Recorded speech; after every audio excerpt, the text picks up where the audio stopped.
ദൈവത്തിരുനാമത്തിന് മഹത്വമുണ്ടാകട്ടെ. ജിയോ of good news Christian ചാനലിലേക്ക് എല്ലാവർക്കും യേശുക്രിസ്തുവിന്റെ നാമത്തിലുള്ള സ്നേഹവന്ദനത്തെ അറിയിക്കട്ടെ.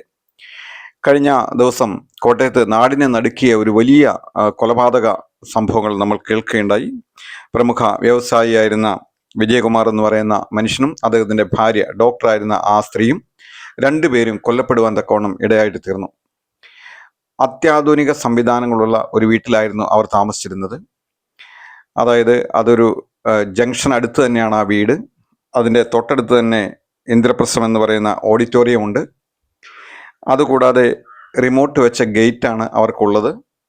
4 വശവും എല്ലാ കാര്യങ്ങളും ഒപ്പിയെടുക്കുവാൻ അകത്തും പുറത്തുമായിട്ട് CCTV അവിടെ വെച്ചിട്ടുണ്ടായിരുന്നു. വലിയ മതിൽ കെട്ടിയ കോമ്പൗണ്ടിൻ്റെ ഉള്ളിലായിരുന്നു ആ വലിയ കെട്ടിടം ഉണ്ടായിരുന്നത്. 2 വലിയ നായകൾ അവിടെ കാവലിനായിട്ടുണ്ടായിരുന്നു. എന്നാൽ ഈ സംവിധാനങ്ങളെല്ലാം അട്ടിമറിച്ചുകൊണ്ടാണ് കൊലയാളി അതിനുള്ളിൽ കയറുകയും അത്രമാത്രം വലിയ വീട് അത് എങ്ങനെയോ അവൻ തുറന്ന് അതിനകത്ത് കയറി അവർ രണ്ടുപേരെയും മഴുവിനെ വെട്ടി മൃഗീയമായ നിലയിൽ കൊലപ്പെടുത്തുന്ന ഒരു സാഹചര്യം ഉണ്ടാകുന്നത് നമ്മൾ കാണുവാനായിട്ട് സാധിച്ചു. ഇത്രയും സുരക്ഷാ സംവിധാനങ്ങളൊക്കെ ഉണ്ടായിട്ടും അവരുടെ ജീവൻ അവർക്ക് രക്ഷിക്കുവാനായിട്ട് സാധിച്ചില്ല. ഒരു രാത്രിയിൽ അവർ രണ്ടുപേരും കൊല്ലപ്പെട്ടു. ചില വർഷങ്ങൾക്ക് മുമ്പ് അവരുടെ മകൻ ഇതുപോലെ ഒരു മരണത്തിന് ഇരയായിട്ട് തീർന്നു. അതിൻ്റെ കേസുകളെല്ലാം നടന്നുകൊണ്ടിരിക്കുന്നു.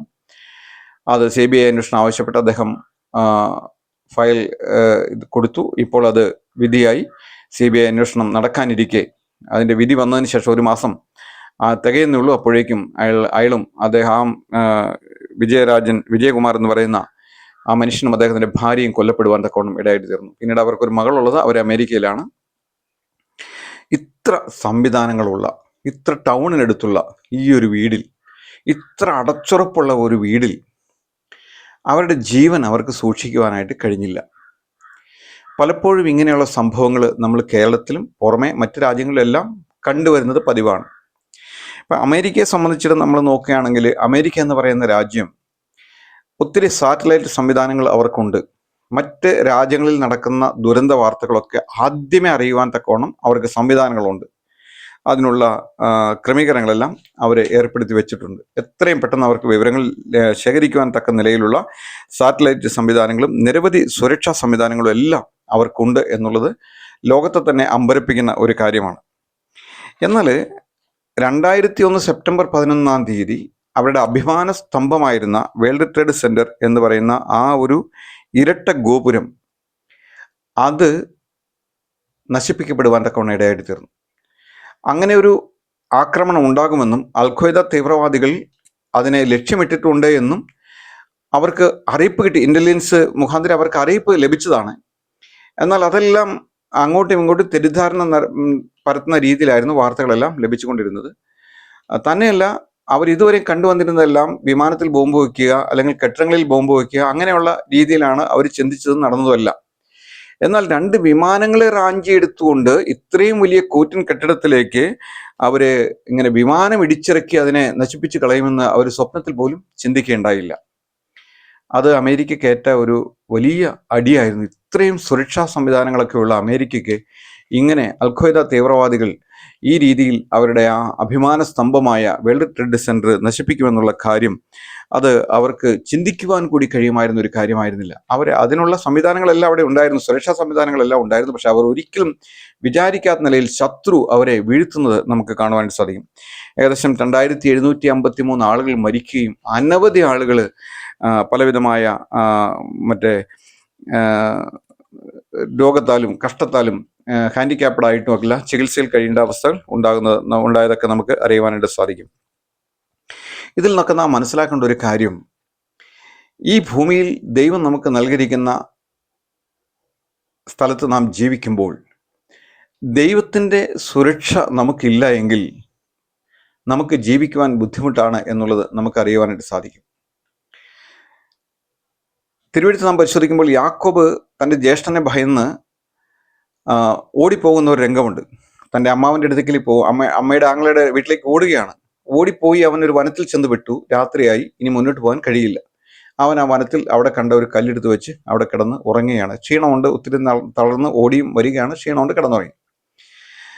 കിടന്നുറങ്ങിക്കഴിഞ്ഞപ്പോൾ അവൻ കാണുന്ന ഒരു കാഴ്ച, അവിടെ ഒരു ആകാശത്തോളം എത്തുന്ന ഒരു കോണി, ആ ഗോവണിയിൽ കൂടി ദൂതന്മാർ കയറുകയും ഇറങ്ങുകയും ചെയ്യുന്ന ഒരു കാഴ്ച അവൻ കാണുകയാണ്. അവൻ അവിടെ ഉറങ്ങി. അവൻ പറഞ്ഞു, ദൈവം ഈ സ്ഥലത്തുണ്ട്, ഞാനും അത് അറിഞ്ഞില്ല. 127 സങ്കീർത്തനം 1-ാമത്തെ വാക്യം നമ്മൾ ഇങ്ങനെയാണ് വായിക്കുന്നത്: കർത്താവ് വീട് പണിയാതിരുന്നാൽ പണിയുന്നവർ വൃഥ അധ്വാനിക്കുന്നു, കർത്താവ് പട്ടണം കാക്കാതിരുന്നാൽ കാവൽക്കാര് വൃഥ ജാഗരിക്കുന്നു. നമുക്കിതിൽ നിന്നൊക്കെ മനസ്സിലാക്കാൻ കഴിയുന്ന ഒരു കാര്യം, ഈ ഭൂമിയിലെ ഏത് സുരക്ഷാ സംവിധാനങ്ങളെയും മറികടക്കുവാൻ ശത്രുവിന് സാധിക്കും. എന്നാൽ ദൈവം ഒരു വീട്, ഒരു പട്ടണം അത് കാക്കുകയാണെങ്കിൽ ആ സുരക്ഷാ സംവിധാനത്തെ മറികടക്കുവാൻ ഒരു ശത്രുവിനും സാധിക്കുകയില്ല. ദൈവം തൻ്റെ ദൂതന്മാരെ നമുക്ക് ചുറ്റും പാളയം ഇറക്കി നിർത്തും. നാം പോലും അതറിയുന്നില്ല, കാണുന്നില്ല. തൻ്റെ ഭക്തന്മാരുടെ ചുറ്റും യഹോവ തൻ്റെ ദൂതന്മാരെ പാളയം ഇറങ്ങി അവരെ വിടുവിക്കുന്നുവെന്ന് തിരുവെഴുത്ത് നമ്മെ പഠിപ്പിക്കുന്നു.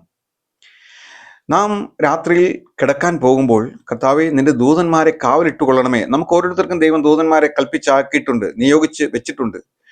ദൈവമേ, നീ ദൂതന്മാരെ എനിക്ക് കാവലാക്കി നിർത്തിക്കൊള്ളണമേ എന്ന് നാം പ്രാർത്ഥിക്കുമ്പോൾ ദൈവത്തിൻ്റെ ദൂതന്മാർ നമുക്ക് ചുറ്റും കാവലായിട്ട് നിൽക്കുന്നു. നമ്മുടെ വീടിന് സുരക്ഷാക്കുറവുകളുണ്ടെങ്കിലും, നമുക്ക് വലിയ സുരക്ഷാ സംവിധാനങ്ങളൊന്നും ഇല്ലെങ്കിലും ദൈവദൂതന്മാർ ആ ജോലി കൃത്യമായിട്ട് നിർവഹിക്കുന്നത് നമുക്ക് കാണുവാനായിട്ട് സാധിക്കും.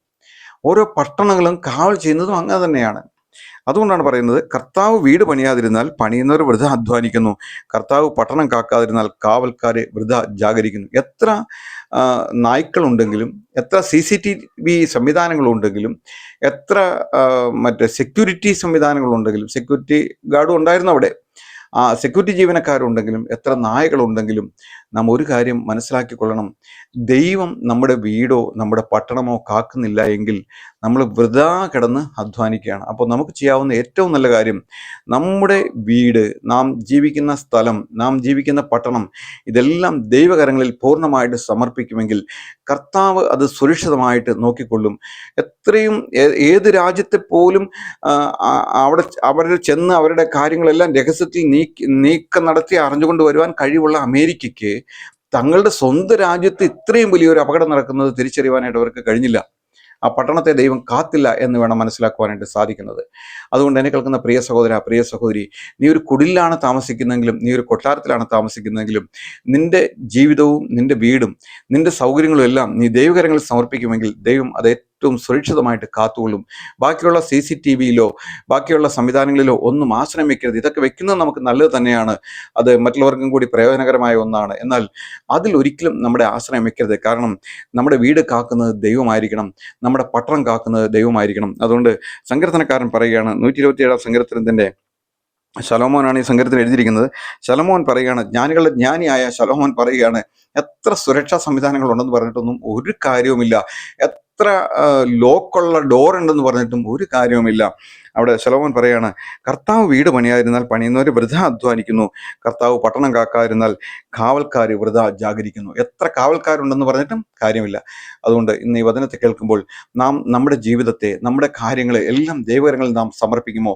നമ്മുടെ വസ്തുവകൾ, നമ്മുടെ വാഹനങ്ങൾ, നമ്മുടെ മക്കള്, നമുക്കുള്ള നന്മകളെല്ലാം നാം ദൈവകരങ്ങളിൽ സമർപ്പിക്കുമെങ്കിൽ തീർച്ചയായിട്ടും കർത്താവ് അത് നോക്കിക്കൊള്ളും. കർത്താവ് ജാഗരിക്കാതിരുന്നുകൊള്ളും. നാം ഉറങ്ങുമ്പോഴും അവൻ ഉറങ്ങാതിരിക്കുന്ന ദൈവമാണ്.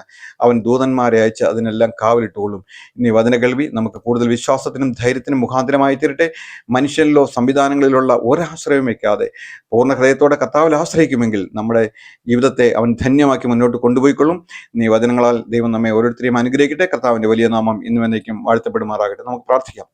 ഞങ്ങളുടെ സ്വർഗീയ നല്ല പിതാവായ ദൈവമേ, ഈ നല്ല ദിവസമായിട്ട് ഞങ്ങൾ അങ്ങേ സ്തുതിക്കുന്നു. കഴിഞ്ഞ നാളുകളിലൊക്കെയും ഞങ്ങളെ പരിപാലിച്ച വിധങ്ങൾക്കായിട്ട് സ്തോത്രം കർത്താവ്. ശത്രുവിൻ്റെ കയ്യിൽ നിന്ന്, ദുഷ്ടന്മാരുടെ കയ്യിൽ നിന്ന്, പിശാചിൻ്റെ കയ്യിൽ നിന്ന് എല്ലാം ഞങ്ങളെ സൂക്ഷിച്ച വിധങ്ങൾക്കായിട്ട് ഞങ്ങൾ അങ്ങേ സ്തുതിക്കുന്ന കർത്താവെ. അങ്ങ് ചെയ്ത സകല ഉപകാരങ്ങൾക്കായിട്ട് ഞങ്ങൾ അങ്ങേ സ്തുതിക്കുന്ന കർത്താവെ. ഞങ്ങൾ പോകുമ്പോഴും വരുമ്പോഴും എല്ലാം ഞങ്ങൾക്കായി കൽപ്പിച്ചാക്കിയിരിക്കുന്ന നിയോഗിക്കപ്പെട്ട ദൈവദൂതന്മാരെ ഓർത്ത് കർത്താവെ ഞങ്ങൾ അങ്ങേ സ്തുതിക്കുന്നു കർത്താവെ.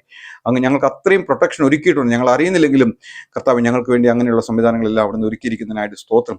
ഇന്ന് ഈ വചനം കേൾക്കുന്ന മക്കളൊക്കെ അനുഗ്രഹിക്കണമേ കർത്താവെ. അവർക്കുള്ള കർത്താവിൽ അവർക്ക് വെച്ചിരിക്കുന്ന സുരക്ഷാ സംവിധാനങ്ങൾ അവർ കാണുവാൻ തക്കവണ്ണം കണ്ണുകളെ തുറക്കണമേ കർത്താവെ. ഹൃദയത്തിൻ്റെ വചനത്തിൻ്റെ പ്രകാശനം കൊടുക്കണമെന്ന് പ്രാർത്ഥിക്കുന്നു. ഹൃദയദൃഷ്ടി പ്രകാശിപ്പിക്കണമെന്ന് പ്രാർത്ഥിക്കുന്നു കർത്താവെ. വചനം കേട്ട ഓരോരുത്തരും അനുഗ്രഹിക്കണമേ. അങ്ങയുടെ നാമത്തെ മഹത്വപ്പെടുത്തണമേ. പ്രാർത്ഥന കേട്ടതിനായിട്ട് സ്തോത്രം. എല്ലാം ഞങ്ങൾക്ക് വേണ്ടി ജീവൻ വെച്ച രക്ഷിതാവും കർത്താവുമായ യേശു ക്രിസ്തുവിന്റെ അതിപരിശുദ്ധമായ നാമത്തിൽ തന്നെ ആമേൻ.